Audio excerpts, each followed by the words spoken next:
Kecelakaan lalu lintas menimpa seorang pengendara sepeda motor bernomor polisi 3267UZ di Jalan Raya Cibadak, Kabupaten Sukabumi pada Rabu 5 Juli sekitar pukul 10 pagi dengan truk yang bernomor polisi Z9170MN. Menurut salah seorang warga, Haji Koko mengatakan dirinya melihat kejadian kecelakaan truk dan sepeda motor. Keduanya satu arah dari Cibadak menuju arah Sukabumi. Diduga pemotor menyalip dan stang motor menyenggol badan truk dan terjatuh ke dalam truk dan terlindas.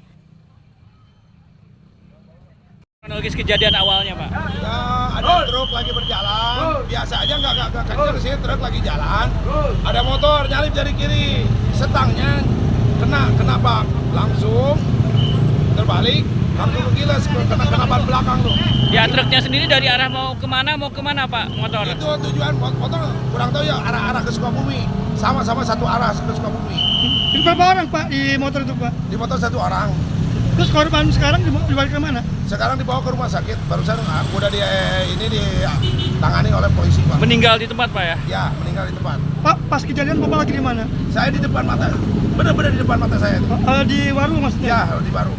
Sementara itu, berdasarkan informasi didapat korban pengendara sepeda motor diketahui bernama Dadam, warga kampung Legok Picung, Karangtengah, Cibadak, Kabupaten Sukabumi. Kasus kecelakaan lalu lintas yang menewaskan pengendara sepeda motor kini dalam penanganan unit Laka Lantas Polres Sukabumi. Dari Kabupaten Sukabumi, Muhammad Ujang Hariaman melaporkan.